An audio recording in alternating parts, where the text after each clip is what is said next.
Hello, this is Jolanta from the YouTube channel English with an Erudite. I teach English a little bit here on YouTube. I teach English online and in my home. Welcome. I suppose some of you might be considering learning a foreign language. Some of you might be thinking about brushing up on the foreign language or the foreign languages that you already know. If you are, this video is just for you. First, a disclaimer.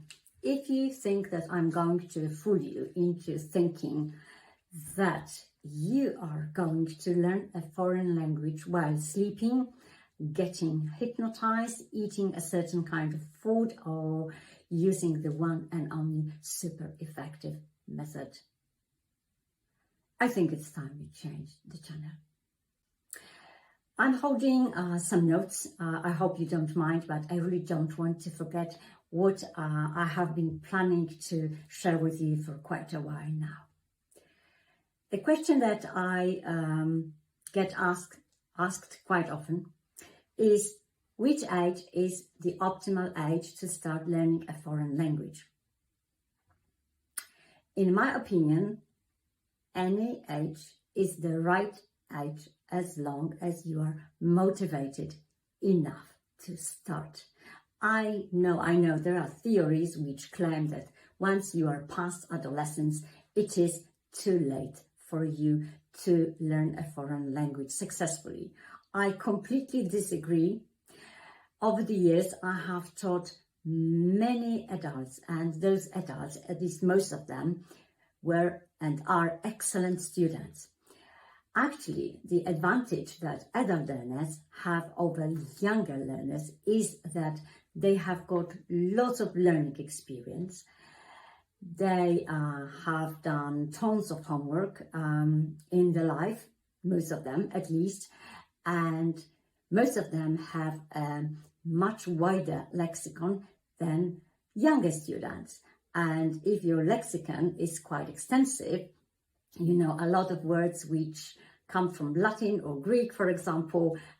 Learning a foreign language, especially if your language is from the Indo-European group and a foreign language is from the same group, is not going to be that difficult, believe me.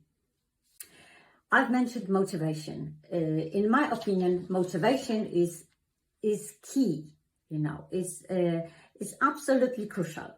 So what I ask my students quite often is, what is your primary goal? What is your motivation? I need to know it. I simply need to know it. Sometimes it is purely external, because a foreign language, in my case would be the English language, is part of the national curriculum, and students have to take certain exams and have to pass those exams in order to pass a certain level of their education. So it is external motivation. I am very, very happy when the motivation of my student is internal motivation. So they really want to learn English or some other foreign language.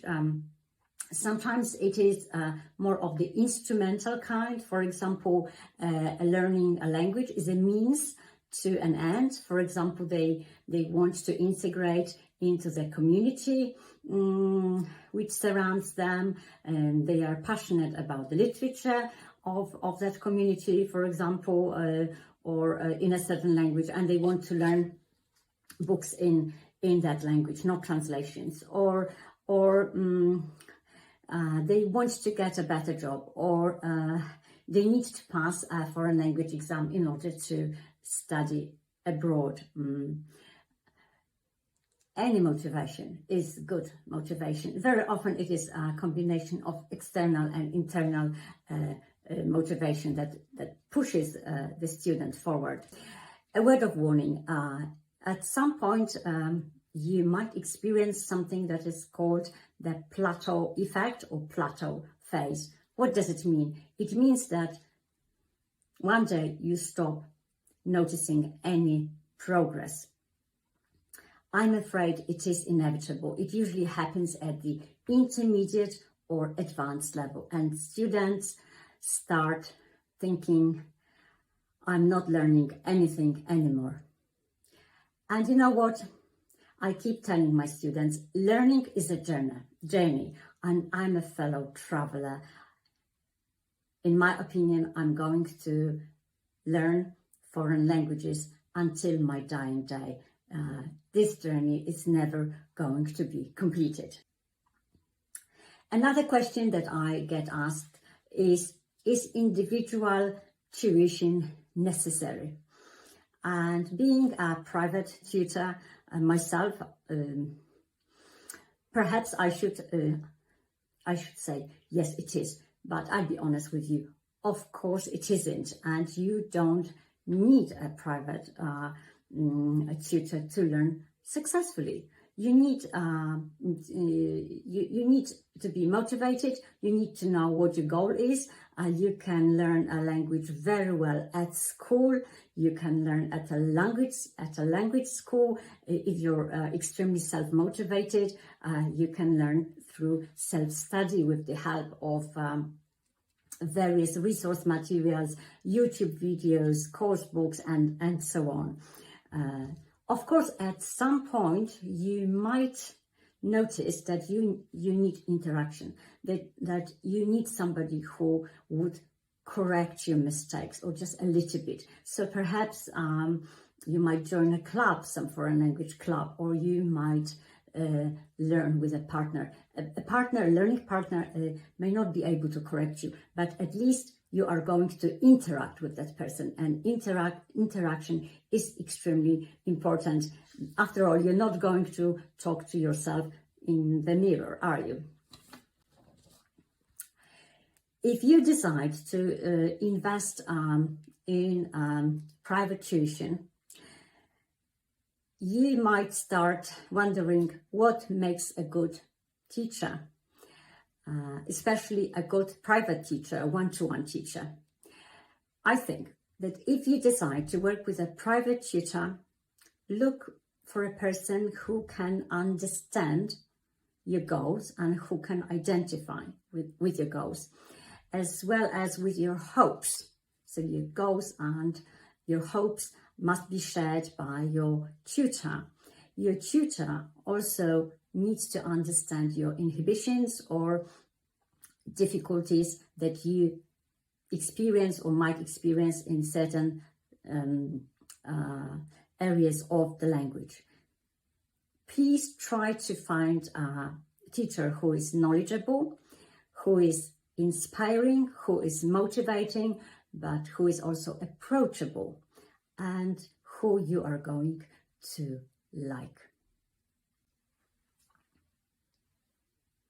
Another question, do I really need to do homework? Again, some modern linguists say, oh, homework is not really necessary. It's the amount of exposure that you get that is really important, not the homework.